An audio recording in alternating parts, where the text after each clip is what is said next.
Nos últimos dias, uma outra doença tem ganhado destaque nos noticiários: a febre maculosa. Ela ganhou maior projeção após ter causado a morte de uma dentista e um piloto no estado de São Paulo. Exames identificaram a doença que fez um casal de namorados perderem a vida em poucos dias, depois de sentirem febre, pequenos ferimentos na pele e dores pelo corpo. Antes do início dos sintomas, eles estiveram em um churrasco em Campinas, no interior de São Paulo. A febre maculosa é transmitida pela picada de um carrapato infectado e, conforme o Ministério da Saúde, possui elevada taxa de letalidade. Segundo a pasta, em 2022 foram registrados 190 casos no Brasil, com 70 mortes. Agora, em 2023, 8 óbitos já foram confirmados até a gravação desse podcast. A maior parte dos casos é no Sudeste e, em segundo lugar, está o Sul. Vale ressaltar que o RS, em específico, não contabiliza falecimentos em decorrência da enfermidade na série analisada pelo governo federal entre os anos de 2007 e 2023. O Direto ao Ponto aborda os sintomas, prevenção, níveis de gravidade e como ocorre a transmissibilidade da febre maculosa. O entrevistado é o médico infectologista do Grupo Hospitalar Conceição, André Luiz Machado.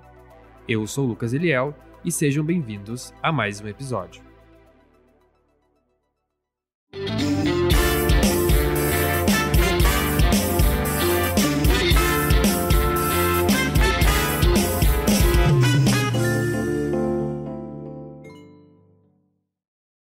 André, quero te agradecer por ter aceitado participar de mais um episódio do Direto ao Ponto. Em agosto do ano passado, já havíamos falado sobre o Lanja-Enipavírus e eu começo a nossa conversa de hoje pedindo para você nos explicar melhor sobre o que é a febre maculosa.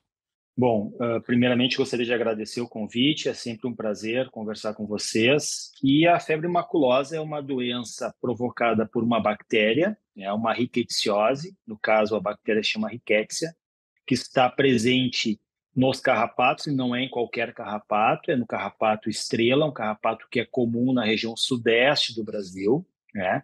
E é uma doença que cursa com sintomas de febre, né, depois de um período de incubação de cerca de 5 a 7 dias, mas que pode chegar até um pouco mais, até 15 dias. É uma doença que cursa com uma febre alta, associada a dor de cabeça, dor no corpo, dor articular. Num primeiro momento, uma doença com sintomas inespecíficos e comum a outras doenças, como, por exemplo, a dengue. O que faz com que a febre maculosa seja uma doença de difícil diagnóstico e a letalidade dela, que é mais de 50%, em algumas séries chegando até 75%, ela está diretamente relacionada ao tempo de dificuldade para o diagnóstico, na verdade, de reconhecimento, de lembrança pelo médico de que aqueles sintomas podem ser febre maculosa. Então, ela tem esse período de incubação, de média de 5 dias, cursa com uma febre alta, dor de cabeça, dor muscular, dor articular, e a partir do 4º, 5º dia, começam a surgir pequenas manchas avermelhadas no corpo, que são as máculas. Por isso se chama febre maculosa. E essas máculas, elas estão relacionadas à lesão da parede do vaso provocada pela bactéria. E quando a doença ela chega nesse estágio, a doença já está no estágio mais avançado de uma alta bacteremia, uma alta carga de bactéria com lesões vasculares significativas, e daí nós temos quadros bem intensos de doença e muitas vezes levando ao óbito, como eu disse, uma letalidade que beira quase 70% em algumas séries no Brasil. É uma letalidade bem grande, realmente. E como ocorre a transmissibilidade dessa doença? É exclusivamente só do carrapato? Algum outro animal se infecta, pode infectar os humanos? E eu acredito que essa doença ela não se transmite de pessoa para pessoa, certo? Exatamente, não é uma doença que se transmite de pessoa para pessoa, esse é o principal ponto, né? Não é uma doença de transmissão respiratória. O carrapato e o carrapato estrela é o carrapato que carreia a bactéria, tá? E também o principal hospedeiro deste carrapato são as capivaras.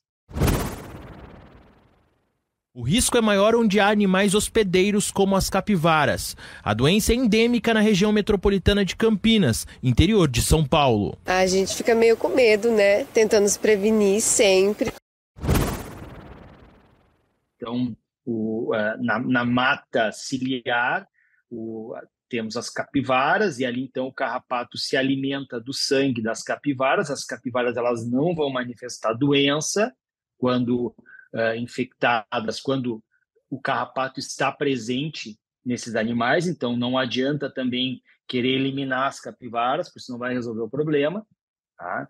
É importante também apontar de que outros animais como equinos, bovinos e até mesmo cães e gatos podem carrear o carrapato infectado pela bactéria, apesar de não ser comum os animais domésticos, como gatos e cachorros, carrear o carrapato estrela.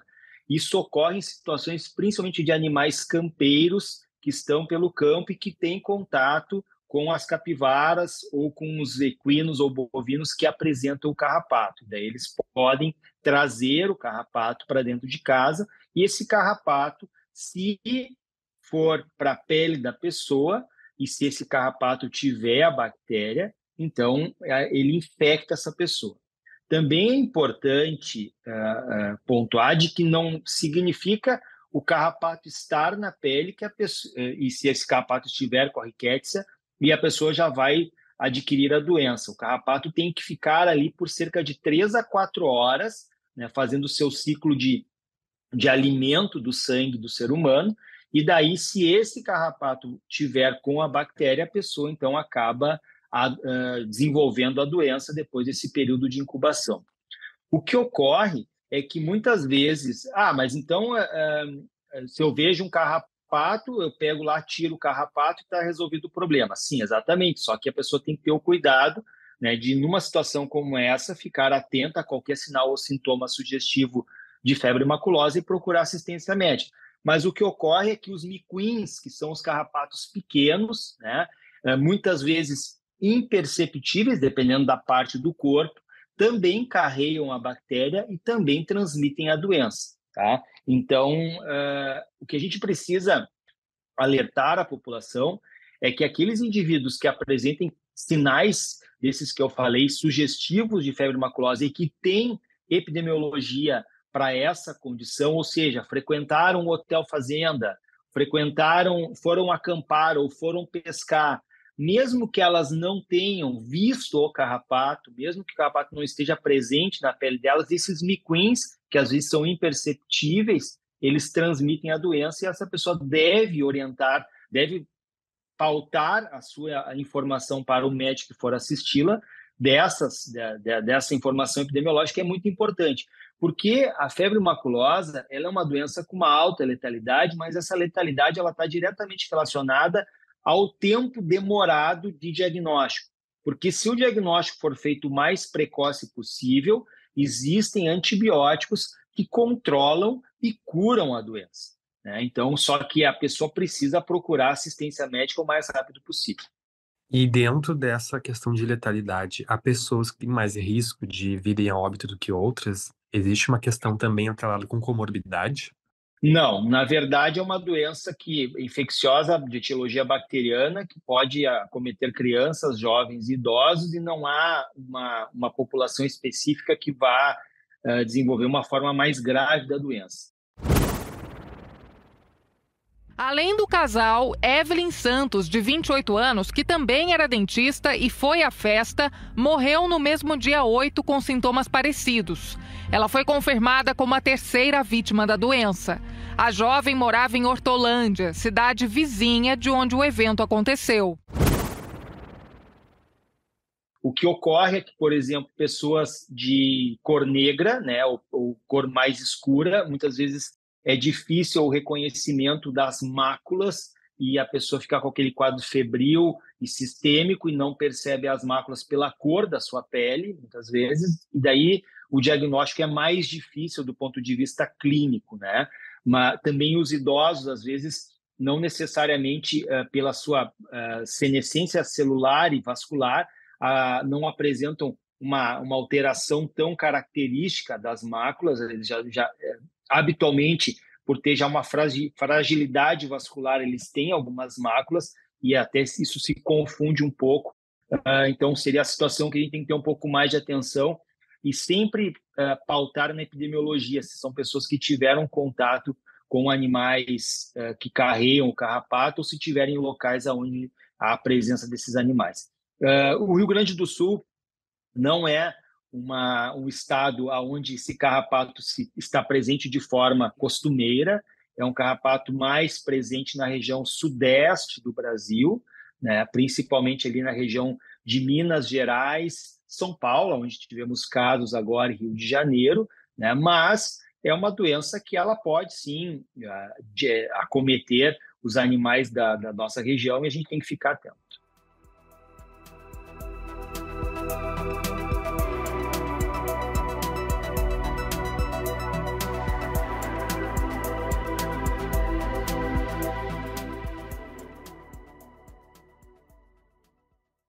André, seguindo a lógica que você falou, as pessoas estão em maior risco em zonas rurais. Uma pessoa que mora em um apartamento, em um centro urbanizado, acaba tendo menores chances de contrair a doença.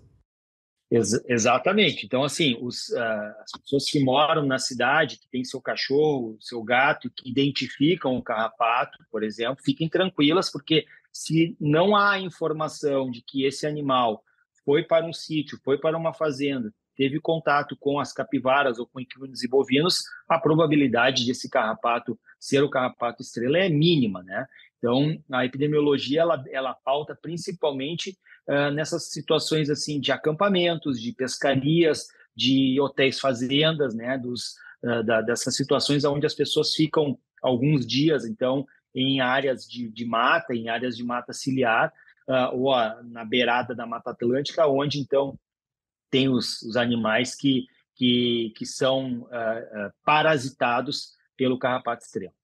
Sim, e a tendência, André, é que esses casos acabem ficando mais em São Paulo e não se expandam para outras regiões, justamente por conta dessa questão epidemiológica que você citou.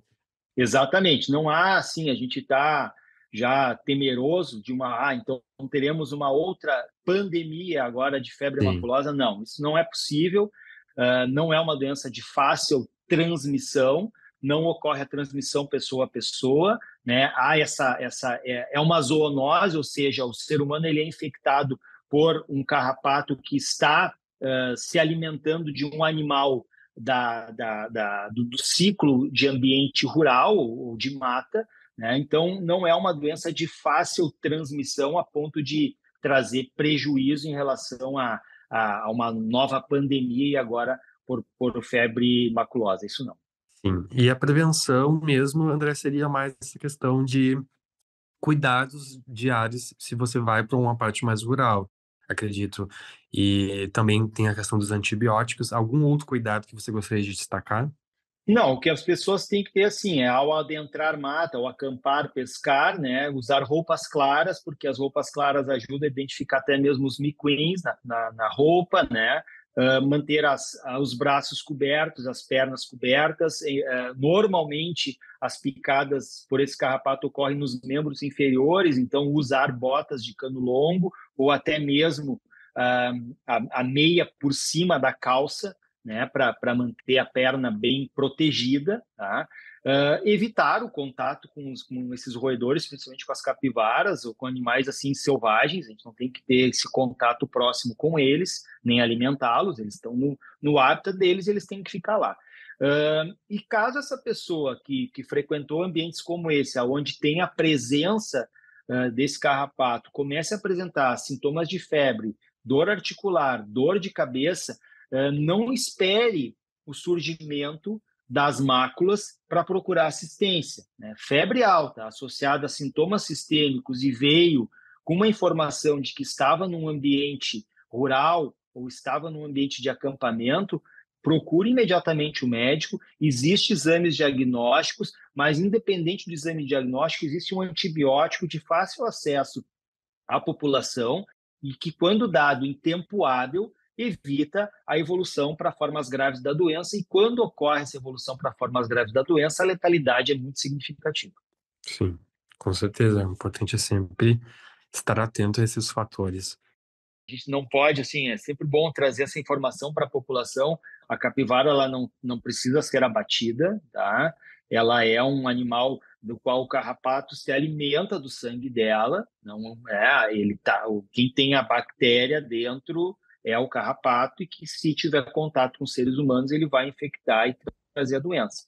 Então, a gente deve respeitar a natureza, respeitar o hábitat, né? E dentro desse ambiente rural, procurar as medidas de prevenção para evitar o contato com o carrapato. Certo, André, muito obrigado pelas informações e por ter nos guiado e tranquilizado, de certa forma, agora sobre essa nova doença, porque com a Covid-19 a gente acabou ficando um pouco assustado. Sim, exatamente. Mas o importante é que a população tenha o reconhecimento precoce dos sintomas e procure assistência médica. E a gente tem uma questão que a gente tem que levar muito em conta, apesar de não sermos um estado onde a febre maculosa é presente de forma significativa, mas aqui a dengue é.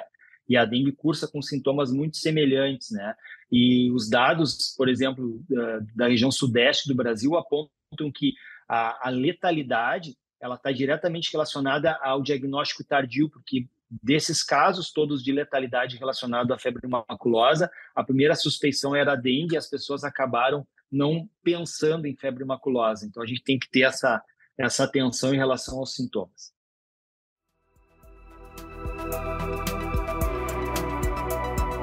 Se gostou do Direto ao Ponto, confira outras edições que estão disponíveis no site do jornal, no YouTube ou aí no seu aplicativo de streaming favorito. Aproveite também para acessar a página do Correio do Povo e assinar nossas newsletters.